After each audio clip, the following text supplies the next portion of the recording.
We got the Revin shifter. This thing is a bolt-in, no-cut short shifter, race-inspired style. This is the street version, so you don't have to cut anything. They do make a race version as well, but you do have to cut the center console. So this is what I'm rocking with right now on the E36 DF 5-speed with the stock shifter. Nothing very graceful. Super wobbly. That's first. That's second. That's third. That's fourth. That's fifth, and it kind of does pop over. So we're gonna see, I don't know if this has fifth gear lean or whatever, but yeah, we're gonna see how this new shifter is. Pop off the shifter itself. So this is a BMW style one. What is this? Does this twist? I think it just pops off. So we're gonna yank this cardboard. I'll get back to you. This boot unfortunately shrunk. I got a new one from Race German, and the leather, for whatever reason, UV wise, kind of shrunk in this corner. But you can also see that looks like some junkyard stuff as well right there, so that's pretty cool. After enough ripping and gripping, you can see this is a OE heavy M style shifter, which I absolutely love this shift knob. This is the best E36 shift knob in my opinion. It's really nice. But anyways, we'll pop off the little boot cover here, and then we can pop off this little guy right here. You can see we're kind of down to the shifter area, and we have the boot down here. Now I may have to get fancy and start burning some Black Widows or something down there, but I think what I'm gonna do first, trim for this. Then you can disconnect these little clips, push down on here, easy. Pop out the OBD. You can kind of pop this out, set this aside. So let's see if we can't pop the little rubber boot out. So I'm just gonna go ahead and try to pull this so I can kind of access the shifter area. Gotta slide this up. Got a little carrier. You can see we're kind of in neutral right now. And then we got to get this thing out of here. This is the unfortunate part. I don't want to do this. Really. This does not sound fun to me because there's lots of spiders under there. We got to get up there and disconnect all this old linkage. The new linkage, it's literally just that rod. It's that rod right there in the front that I call it the DSSR. We're going to be using just the old school one. Really wouldn't be a bad idea to replace that because mine is very, very old. I'm just going to be hooking it up to right there. That's what we're working with. So let's see what we can do down there. Time to get this sucker up in the air and get underneath. I have not been driving this car at all. There's a lot of Black Widows under here. I think each wheel well has at least probably 3. So getting up under there doesn't sound super exciting, but I think I'm going to go to the auto parts store because I'm all out of carb cleaner. Got one Black Widow right there, and we'll get more. I think I've got like 1, 2, 3, 4, 5, 6, probably like 10 or more, something like that. Oh, there's one right there. See it? You're not gonna last long. So I went ahead and took out all my spiders with the blowtorch and some carb cleaner. Hey, so we got to get down there. We're gonna get the bitch clip and little clip. So there is a rod, the DSSR. Maybe you guys can kind of see it, see what that's attached to right there, that thing that's wiggling. And on this side, on the passenger side, we're gonna flick it off. There's a little connection piece. Then we gotta get the bitch clip, which is gonna be real fun. Right there is the clip, so I'm gonna remove the clip right there with just basically a pick. I'm just gonna pull that off, and I should be able to get this side out. So this is what that clip looks like. It's pretty straightforward. You just basically put a screwdriver up in the top, press up, and it'll pop out, but we do have to reuse that, so keep that around. Should be able to pop the rod out of here, out of the side of the shifter. Now this thing, I should be able to just kind of turn, and it should pop out of here. The ball is retained by that little plastic piece right there. So there's probably a better way to do this, but I literally just took a screwdriver to here and a nice little sledgehammer to the other part, and I basically just beat up the plastic in there until that allowed me to take this little shifter assembly out. It is up above that screwdriver. It is up above that screwdriver. maybe you can see it, but anyways, that's where the bitch clip is, and it's being a bitch, so get that off. By prying hard enough, I actually see it up there. I destroyed the bitch clip, so that's cool. Let me try to zoom. Anyways, it's broken up there. Let me grab it out. Okay, after about 30 minutes, I was actually able to demo my bitch clip with the large pry bar. I shoved this up here, and it snapped the front of it off, which I would say was actually much easier. I was able to get this out with my hand. So yeah, there is a bitch clip. Now we should be able to pull that whole piece out. I'm taking mine out in 2 pieces. I didn't want to remove more stuff like heat shielding and any of that, so I just sawzalled it in half. And I think now, oh yeah, buddy, it'll just pull right out, and I won't have to do anything more. Yep, okay, that's the move. Anyways, you could fight with that, take off your exhaust, take off your heat shielding, all that stuff, and pop it out of there. Or do what I did. Cut it in half with a Sawzall. I literally just put it in there and just cut it right on the circle part, and just made sure I didn't hit the DSSR. So easy peasy, did it right from the top. It's a little gross down there. We'll clean that up. What's cool about this is you're gonna notice there's multiple bolts on the top, and then there's that little sandwich plate down there, and then you can see right here there are riv nuts. So we're gonna get that riv nutted portion down below, and real quick I'm gonna take all these nuts off. Also, looks like we gotta get that little rubber boot down in that area as well. Take these off. Now this part of the shifter can separate.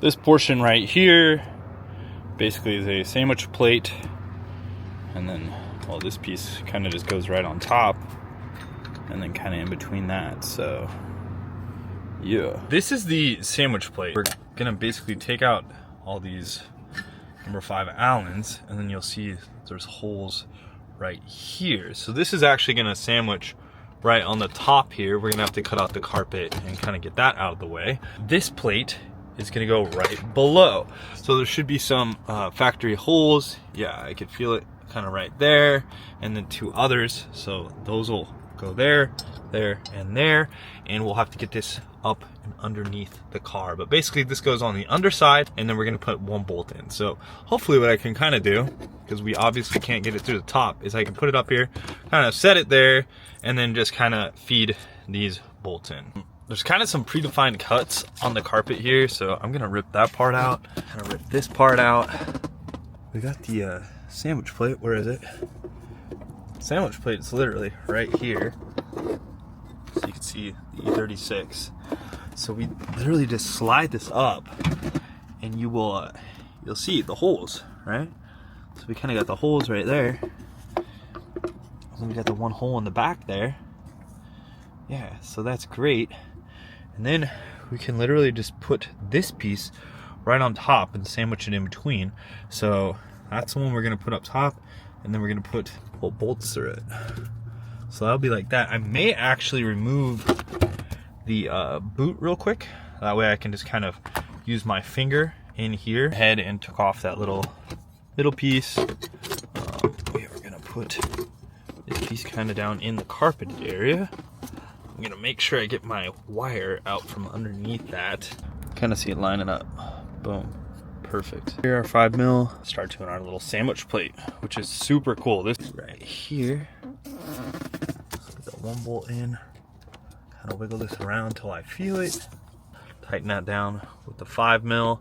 I'm just getting these all kind of started.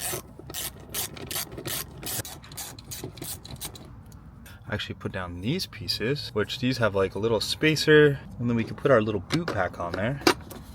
So this is basically perfectly cut out to go around that little screw there. Same with this. You'll just install this. You can see this is for the shifter boot area, and that's for the nut. Get all those out of there. A little spacer there. Honestly, this basically goes in next, but we're gonna put the boot in first. And then you can see all these little standoffs are going to be for the shifter, and then we obviously have to hook the shifter up to that little spot right there. So we'll make sure that it's in neutral and all that. So these are all number 4s on the rubber boot. I think we're just gonna jump under the car for one last final time to get the connection for the shifter installed.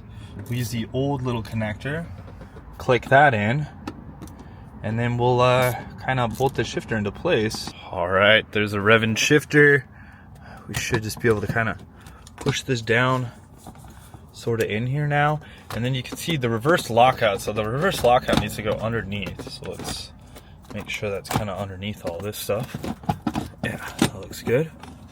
And then we kind of want to get this on the little parts. I don't know if I'm gonna need to shave that just a tad, which is no big deal. It's not gonna be to the point where you're gonna mess anything up. I don't know if you want to take this off beforehand. Might not be a bad idea, but it does look like it's gonna need to get trimmed up. So I'm using my oscillating multi-tool. I'm just gonna be under the shift boot area.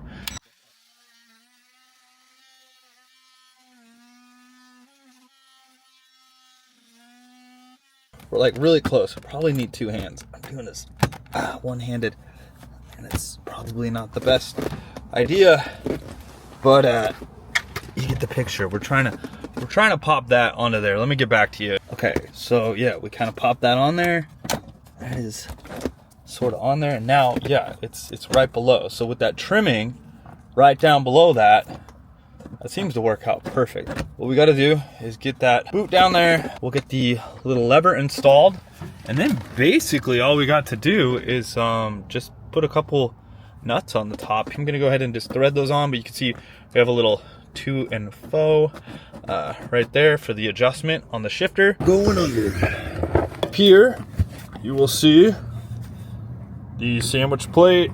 You can see the shifter linkage and all that stuff. We're gonna hook up the linkage now. There it is, all hooked up. Now we got to adjust it in the car. So from what I can tell, pretty sure I'm in neutral, but I need to tighten this down.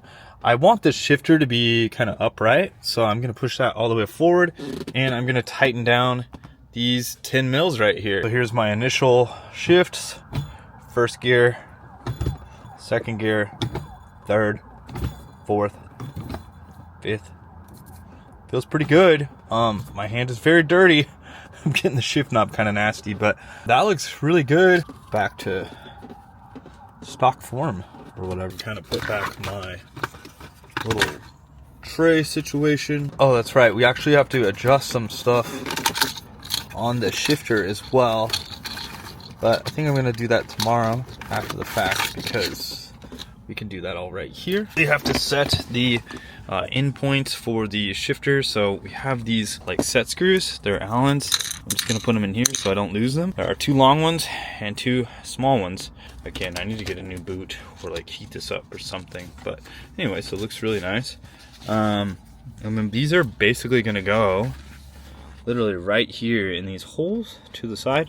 So the larger one will go on the side here, and then the other one will go on the top. So we put these set screws in. You can see one way, which is this one. This one is gonna set the 5th gear. So make sure that we're nice and tight and fit. And this one is your first. And then it's also gonna do a reverse lockout. So make sure, you know, that one's set up. If that one right there is not set up correctly, a reverse lockout won't work right. So then once those are good, we'll just tighten these down right here, and those set screws will be all good to go. So I was able to stretch it out a little bit. That's neutral right there. First gear, second gear, third gear, fourth gear, 5th gear.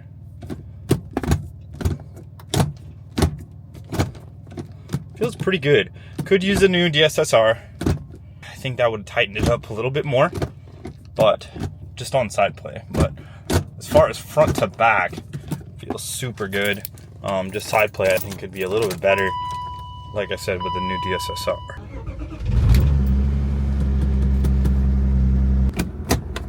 Reverse.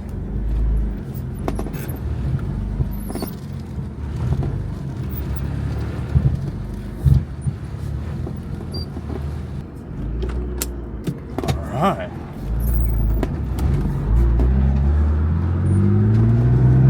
Rocking it up.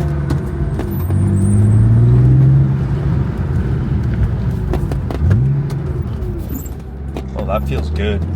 Okay, my car is gonna smoke because I can smell the freaking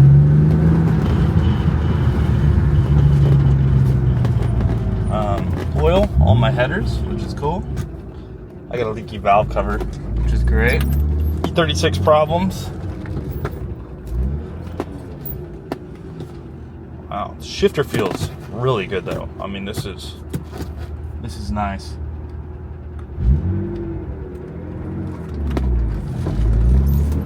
Let's feel this.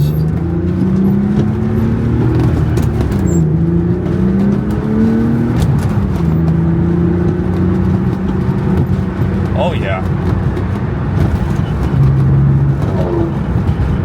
Little roof match to third. Feels good.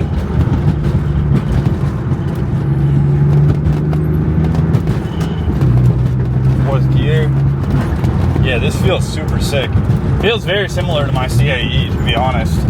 I felt a lot of other shifters, and I feel like when they're in third gear, they don't look like they're in third gear. So like here's third, there's second, right? You can tell the difference, and there's first. I feel like you can tell the difference between first here and third. That's first there, second, third. So that's the big problem I've had with shifters like this, is feeling like first gear is not easy to find.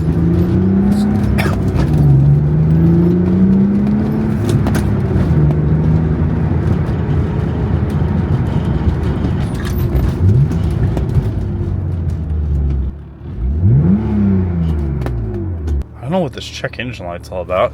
Do I have my OBD2 scanner?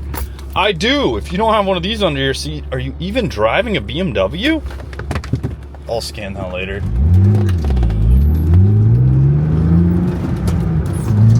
Man, my alignment is trash. It's pulling heavy to the left every time I let off. Man, I forgot how like literally direct this thing is. It's very nice, to be honest. It's really good.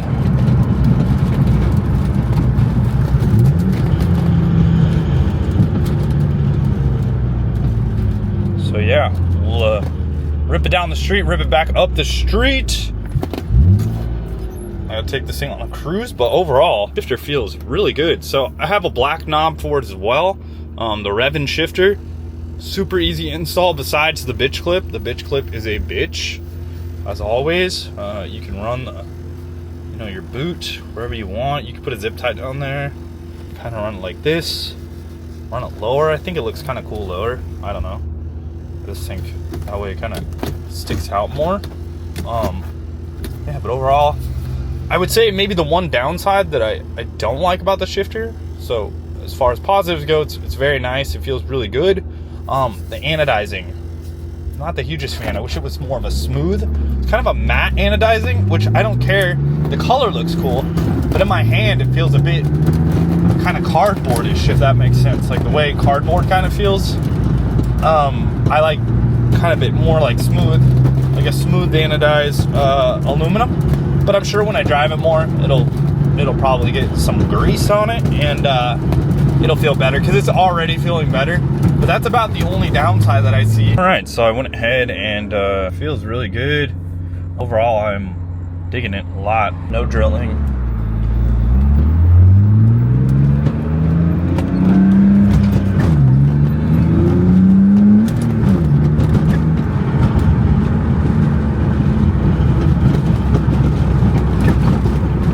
Little downshift.